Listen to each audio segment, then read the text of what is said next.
All right, welcome everybody. Wapiti Live Q&A for April 10th. So, man, I was really hoping that we have so many new members, and I know emails are going, but I was really hoping that I mean, there's 19 people that clicked on the email, so I was really hoping we were going to have a lot of new people. So, but anyways, we will still move onward and upward without them, and they can watch the replay. So, all right, tonight's topic is how to tell the difference or how to know if it's a bull or a cow. Okay. Bulls have antlers, cows don't. Done. Okay. See you So, in 2 weeks. yep. Appreciate all of you guys tuning in. Yep. You too. We'll see you guys in 2 weeks. As always, keep calling, keep practicing. More importantly, though, have fun like we're doing. Okay, so there actually are ways and signs that you can tell if you are on a bull or a cow. You don't need to see them, and I mean it's crazy. A lot of people will go, "Oh, well, they're vocalizations." No. Only problem with that is bulls mew and cows bugle. So there is a difference between a bull bugle and a cow bugle. Not really a difference between a cow mew and a bull mew, but these different signs can help. So, okay, first off, beds. You get into a bedding area, you find a bunch of beds. The beds will actually tell you which one are cow beds and which one are bull beds. So, because a lot of times when an elk gets up before it starts moving, it will pee. If the pee is on the outer edge of the bed, it's a cow. That's a cow's bed.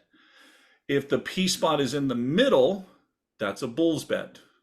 Because if you think about plumbing of a bull versus a cow comes out the backside and bull comes right there in the middle. So that's one easy way right there. So why is that important? Well, because then you can start following tracks.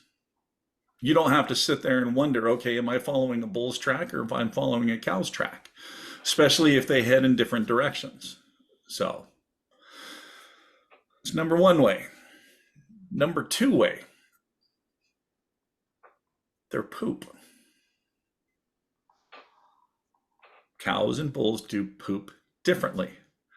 Now, here's what's crazy. So, because you guys have been out there, you've seen poop. Some has been clustered like cow pies and some are pellets, right? Mm-hmm.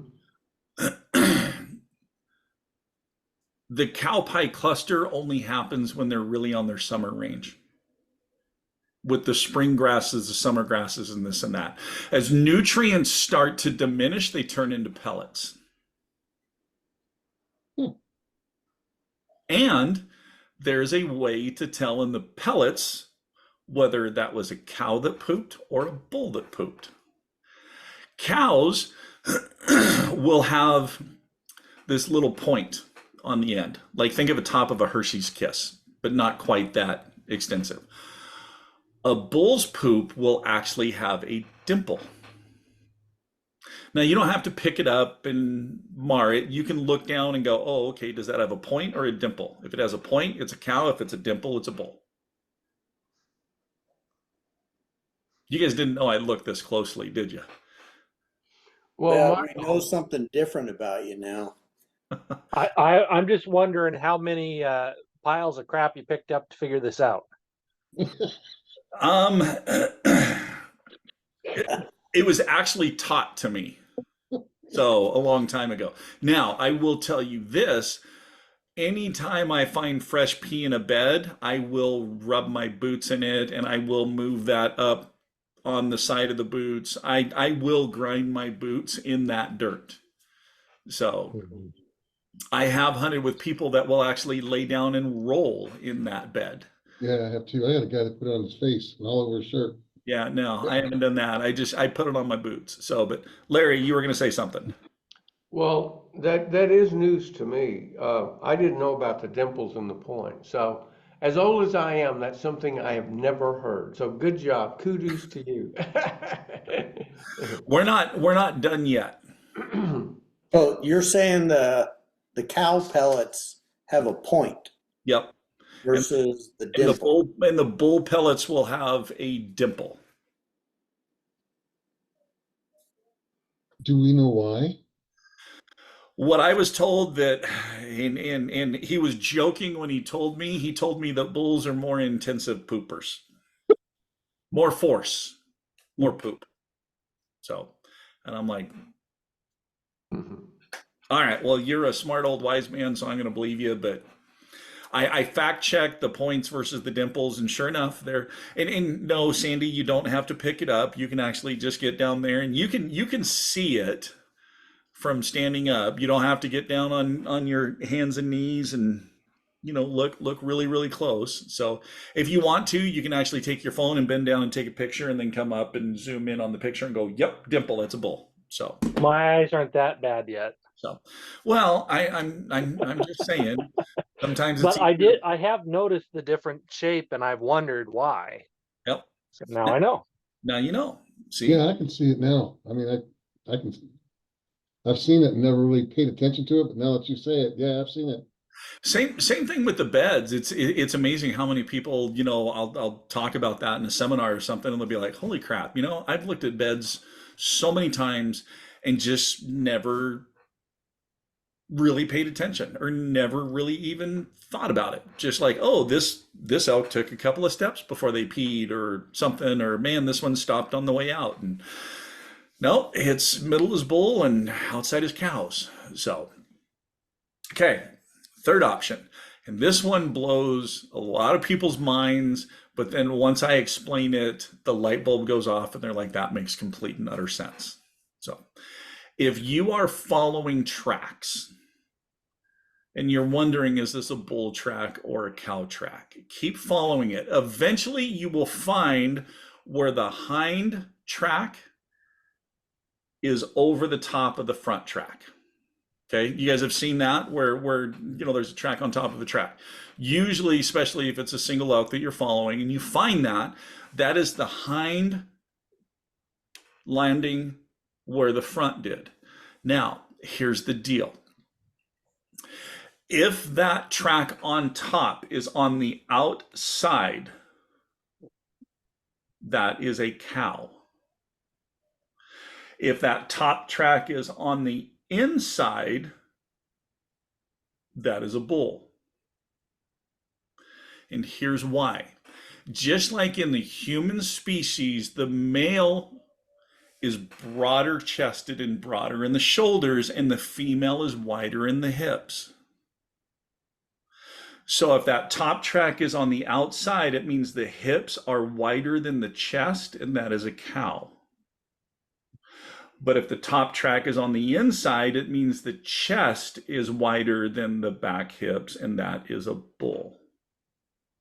That makes incredible logic. That's just makes sense. Yeah.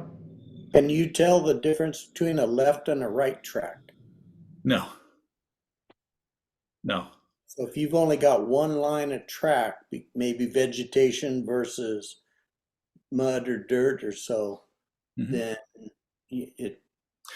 I mean, you'll be able to see. They'll be walking around long. You have your two sets of tracks. Your right, your left, your right, your left, and then, like I said, watching that, you will come across a point where a hind will be over the top of a front. It may be on the left side, maybe on the right side, or whatever. So, you Something can. I want to look for now. It's kind of one of those things that when tracking a little bit, especially if it really comes into advantage if you have an arrow in a bull and there's a lot of elk, and you go from the main thing is where he took off from where you shot. You immediately start studying his track. What's his hoof shape? What's his length? What's his width? You get all that in your mind, and again, that's where this is great nowadays, because you can take a picture of that and carry this while you're tracking, because there will come a point where, especially if there's a herd, that injured bull will peel off, And so if you're sitting there following and all of a sudden there's one peels off, you can do a couple of different things. Is you can pull out your phone and match and go, yep, that's the track. And then you come into this scenario where the back's over the top of the front. And this is if you don't have much blood and you're just following tracks, which I've had to do this several times where we just did not have a good blood trail at all. It was a high hit. We really needed that body cavity to fill up with blood before it, really started giving us anything. And crap, we've been on our hands and knees following tracks and go, okay, yep, this is definitely a bull track that we're following. Yep, it definitely matches and looks like the track that from where he took off. I'm 99.99%, this is the bull. And I mean, like I said, we've been on our hands and knees. We've sat there and looked and, back at other ribbons and go, okay, he's going on this general direction. So we're going to follow that direction. Like they get to a grassy meadow or a grassy open spot. You don't have anything. You just start going, okay, he's on this line. Then you take that line to the other side of the meadow. And it's like, okay, yep, we're picked up his track. Here we are. We're on him again. So, that reminds me. That's a good idea for a future Wapiti Live Q&A. Tracking techniques. I don't think we've ever talked about that. So, but yeah. So those are definitely,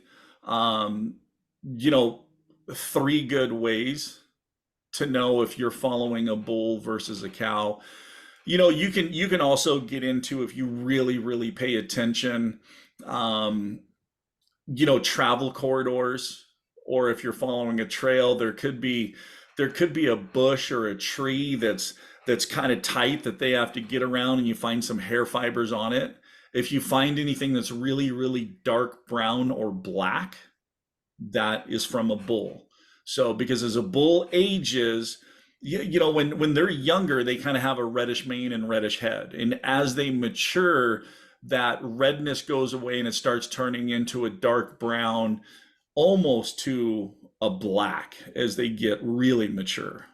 So that's another thing too. And then, if you have a powdered trail or a trail that's leaving good prints and you find that, all of a sudden start taking a look at the sizes. Because if you're finding dark brown and black, he's going to be a larger bodied bull. So he's going to have a larger track.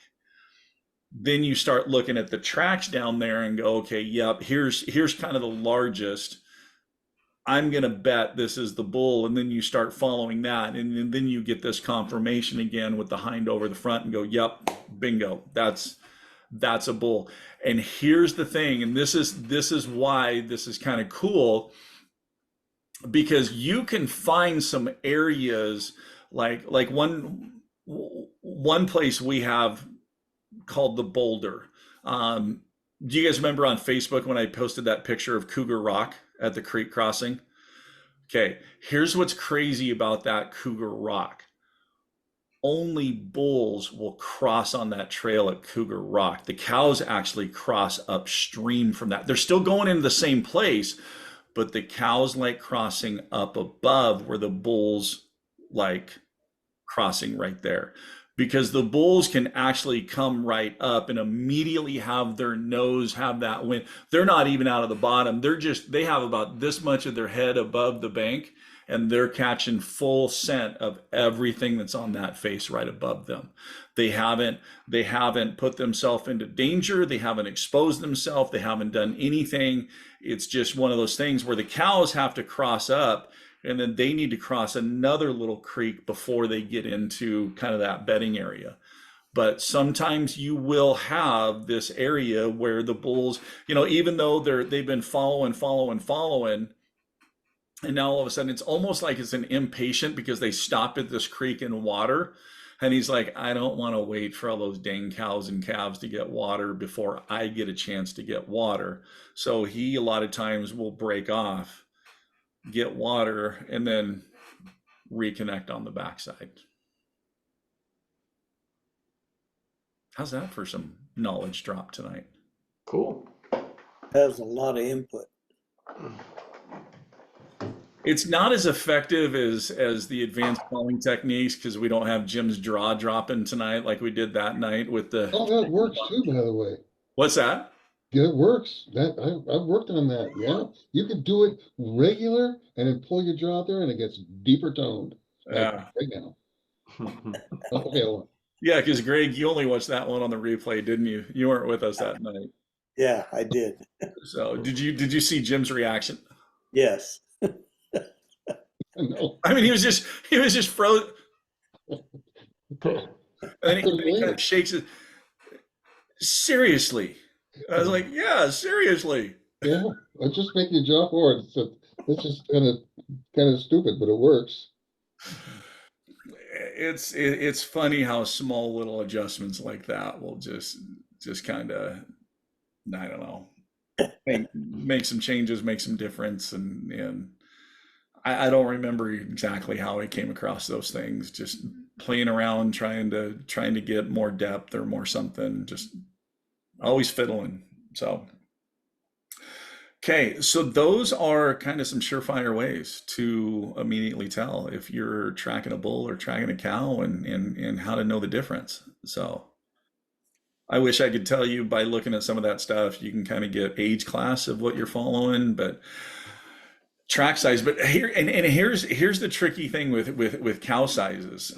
So you could have a herd that has like a 4.5-year-old bull in it, but you've got a lead cow that's 8 or 9, and her track will actually dwarf that 4.5-year-old bull's.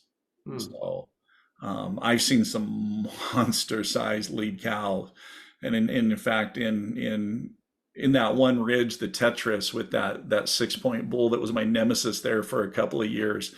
There was a cow that lived in there that I called her the Jurassic cow. She had a bigger body than a lot of the bulls that I've taken. She was just massive.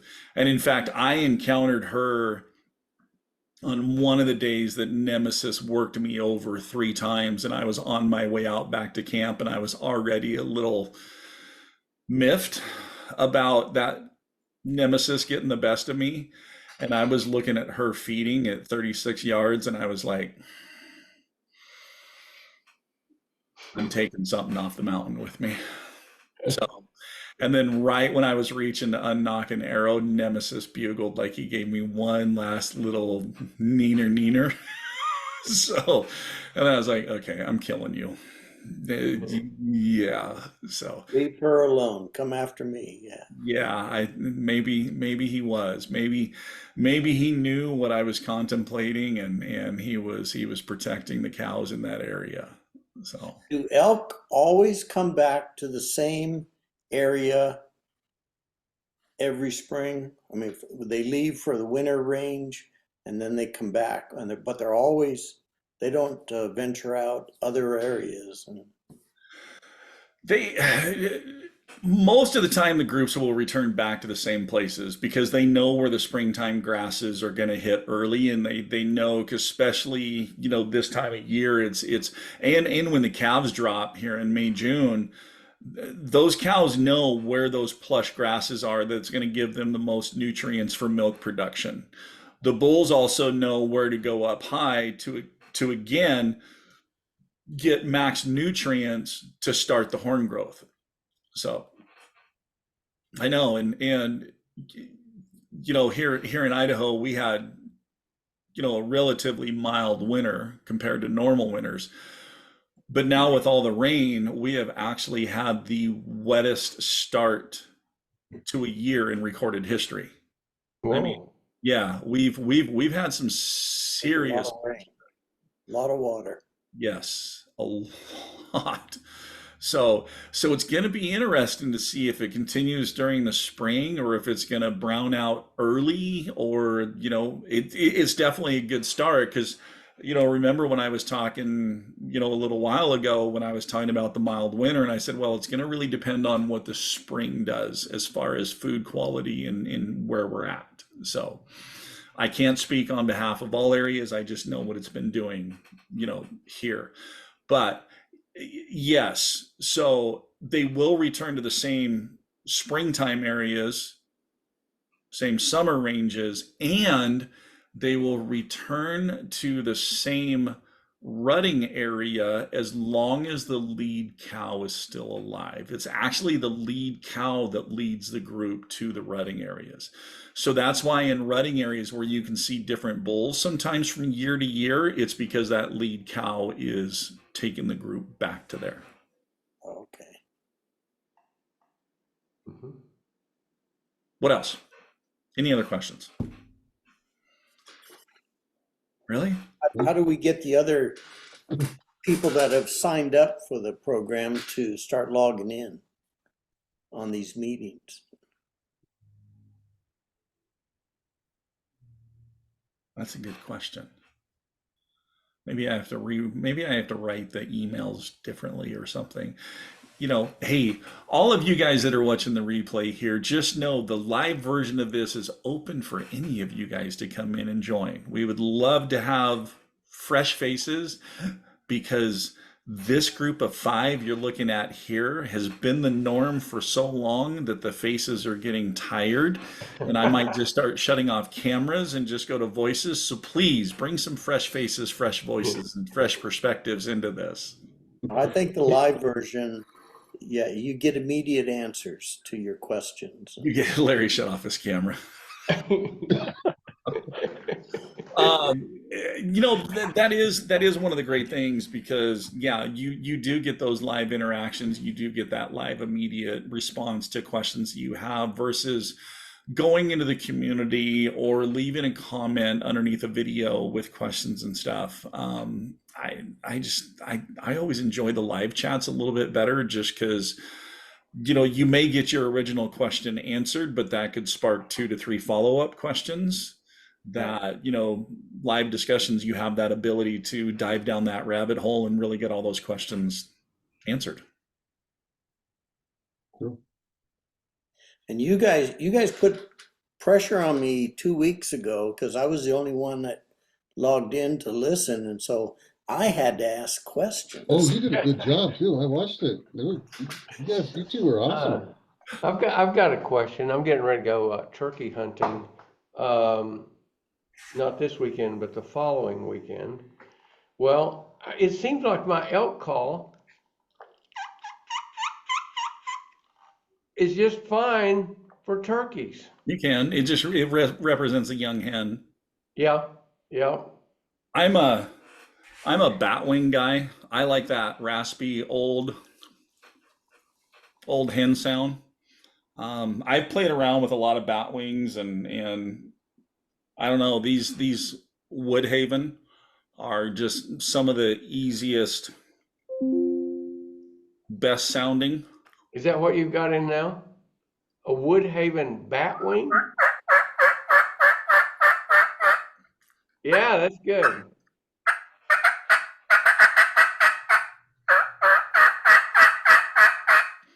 He dropped his jaw.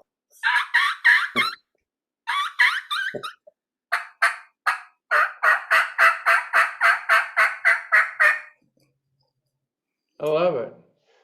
What is that again? It's a what? Woodhaven. Woodhaven batwing. It's the black latex, the green. It's the Ninja series. But a lot of the batwings out there, they're so heavy that it just takes a lot of force. And this one,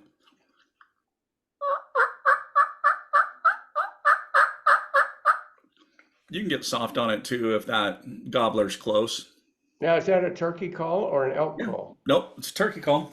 Okay. It's designed for turkey.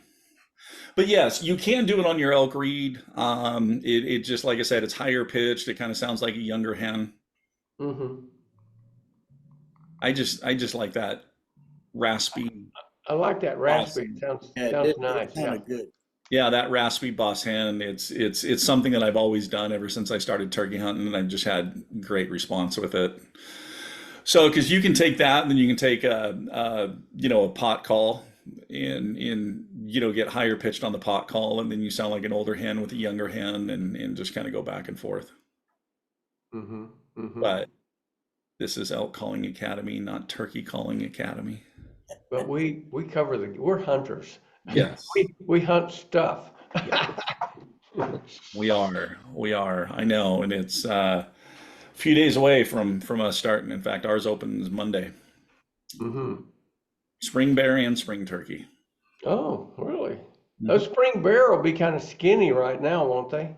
Yeah, but they have some of the greatest hides. If you can catch them before they start rubbing those winter hides, you lose weight a little bit, but I mean you can still get a 6 foot square or 6 foot plus square bear pretty dang easy. So, Mm-hmm. Mm-hmm. in fact, Cool.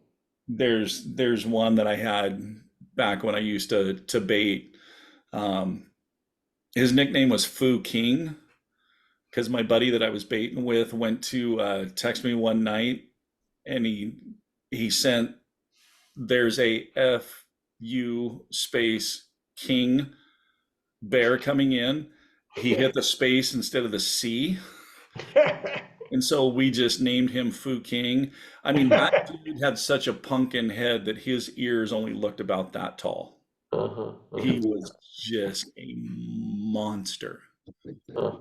Oh yeah, in cinnamon color. I mean, big round rump, and I had him at 21 yards the last year that we saw him before he disappeared. But he was just over this little rise. I could see the top half, and I had it all on video. And when I showed that to Tad, Tad was like, "You're a good enough shot. You could have executed that, not a problem." And I said, on a bear of that quality, I did not want to risk it.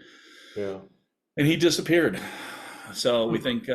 think he just got old enough that didn't make it Or through the. somebody got it, or somebody got him. We didn't hear of anybody in the area. Trust me, this is a type of bear that people would have been blasting it Lighten it up, yeah. just because of how big he was. Yeah. And crazy thing is he wasn't even the biggest one on the bait. Mm. Mm. So the big one on the bait usually only laid down about 100 yards from the barrel. In fact, you usually walked past where he was bedded down to get to the blind. Wow. Yeah. Yeah, and that was the year that I actually baited bears and hunted from a ground blind. Mm-hmm. Yeah. Yeah, I felt like a snack pack. Smarter things have happened. Yeah, after that I switched to tree stands. You feel a lot more Yeah, comfortable when you're 20, 25 feet up in the air. yeah, for You were sure. younger and you could run faster then. Mhm. Yes. Yeah. Yeah, that doesn't work so much anymore. So, all right, guys. So we are going to wrap it up with that one. So, yeah, actually, in 2 weeks, let's go ahead and cover tracking techniques. So, we'll just kind of talk about different methods, different tracking, how long you should wait, different techniques if you have poor blood trail. What if you have a paunch hit? Where's that elk going to go? Where's the best place to kind of start looking and all that kind of stuff? Because I'll tell you right now, one of the myths that you will hear is if a bull is mortally wounded, he's going to go downhill. There's no way he's going to turn and go uphill. Bull crap. I've seen it happen with an elk too. Oh, yeah. Yeah, right uphill. Yep. Mhm. Absolutely. So, all right, guys. Thanks for tuning in tonight. As always, Come back on camera. what's that? Come back on camera after. Okay. So, as always, keep calling, keep practicing. More importantly, though, have fun. And we'll see you guys in 2 weeks. Have a good one, everybody. All right. Thanks a lot, Michael. See you All right, guys. everybody. See you guys. Take care, buddy.